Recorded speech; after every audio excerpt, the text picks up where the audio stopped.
Welcome to Corporate Governance at LSE. My name is Tom Kirchmeier, and I have with me here John Higgins. John Higgins is CEO of Spectris.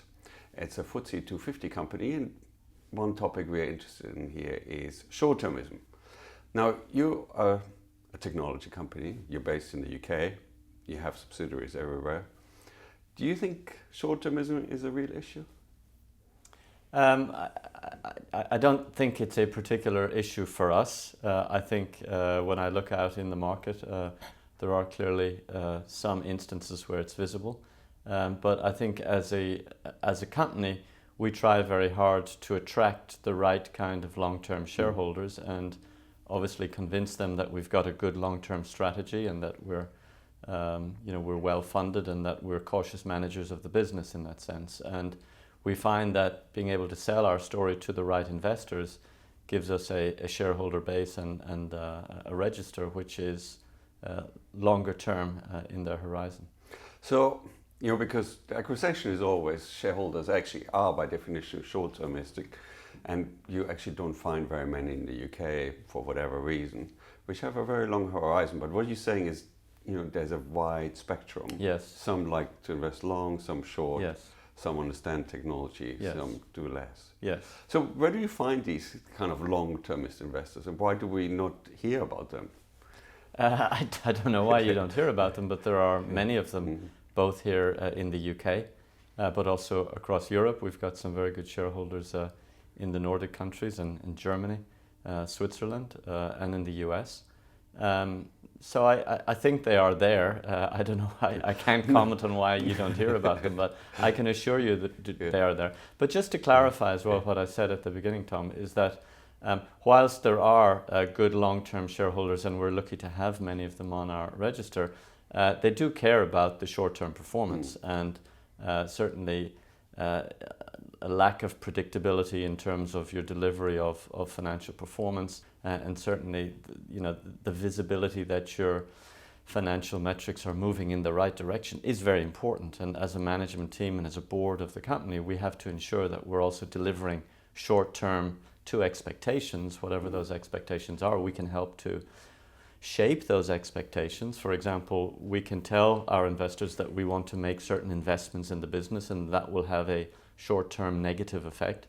But as long as you're meeting expectations, whatever those are, I think there's no problem. I think it's when you start to deliver surprises and become unpredictable as a management and as a company, then of course you will lose the long-term shareholders, and you will lose the backing of those shareholders, and you are then likely to see more short-term people who are taking a short-term view as to what's going to happen to your company.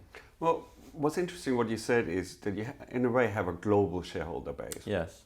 So you could be anywhere in the world, really. It doesn't matter. And you would attract that type of investor.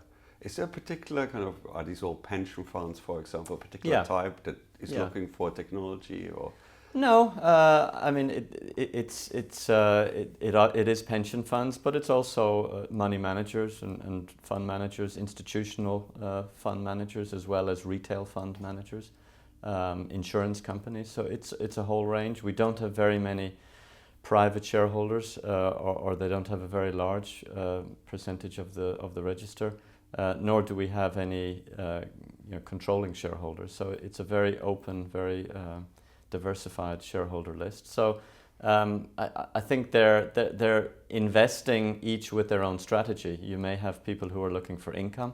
You may have people who are looking for value, and that they see this is an undervalued asset, which over time the market will start to recognize the value of. You have people who are looking for growth, and you have people who are looking for growth at a reasonable price. So a combination of growth and value. I think those characteristics of shareholders tend to be much more pronounced in the US, in North America, to a lesser extent here in the UK. But I think it's part of our job as a company, and it's what our advisors, our brokers will typically tell us who are the right kind of shareholders and who indeed are the right fund managers within those shareholders that would be interested in a business like ours, whether it's because they like our profile, or maybe they just like the business, or they like exposure to global engineering, or they like exposure to certain regions. We have quite a bit of exposure to Asia, to China, and to the emerging markets, which people don't really like today. But I can tell you, a year ago, people actually are attracted to exposure in those markets without having to go into markets where maybe they don't understand the governance and maybe have some doubts about some of the transparency in those companies. You can then come to London, a very open and well-regulated market, and invest in high-quality companies which give you that geographic exposure or that end market exposure, depending on what it is you're looking for. There's always this criticism, kind of London isn't very kind of interesting for technology companies simply because the market is so short-termist. I know I asked this again, but I want to probe you a bit more on it. Because you said, you have some American shareholders who seem to understand this more. And this is what we keep hearing, that actually across the Atlantic, across the big pond, shareholders actually are quite happy to go into more risky investments, whereas here they're a bit more kind of conservative. Do you have a similar experience? Or? No, not really. I think that the profile of the investors that we see in the US are largely the same as the ones that we see here in the UK, but also the same as the ones that we see in the rest of Europe. I don't think we are a company. We're quite well established. We have, a good track record financially. We make money. We have very good cash flows. So we're not really trying to attract the kind of venture capital or high risk capital maybe that people are willing to take a bet on a brand new technology which requires many years of investment before you're going to see those returns.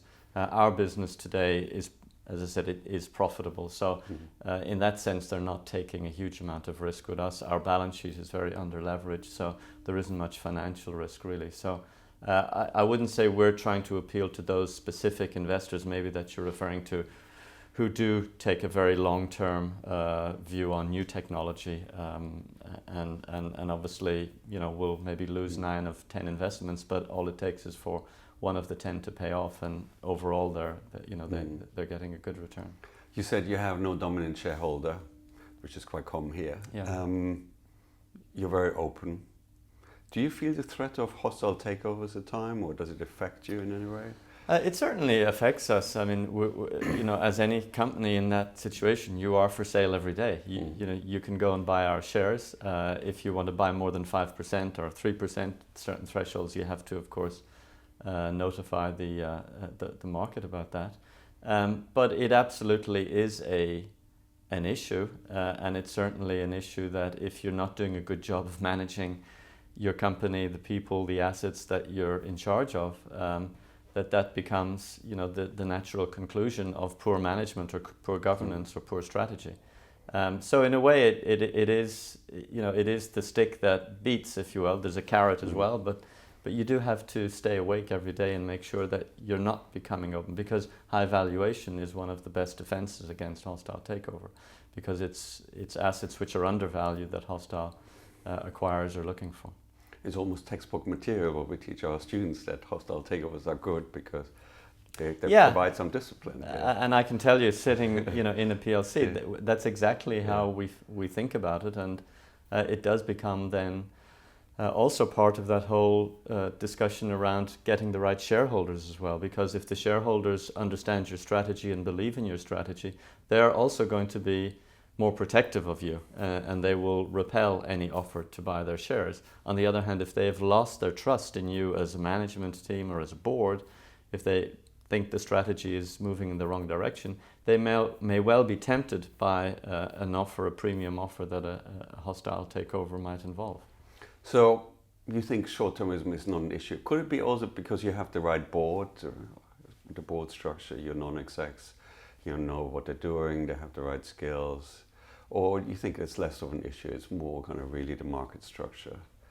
No, I think all of those things are an element, I think, of that of that structure, Tom. So I do think an independent board. We have a board of non-executives who, whilst they're independent, understand our market, understand the issues facing our business very, very well. and take an independent view on matters that we present to them. So that is absolutely a part of it. But I'm not sure that in and of itself is an issue around the short-termism that you refer to. I think that's simply just good governance and transparent governance, and a board keeping oversight of the business of the management team, making sure the management team is the right management team, making sure that the strategy is executable, and making sure that the governance is good. What are the big problems for a technology company in the UK, or things are okay?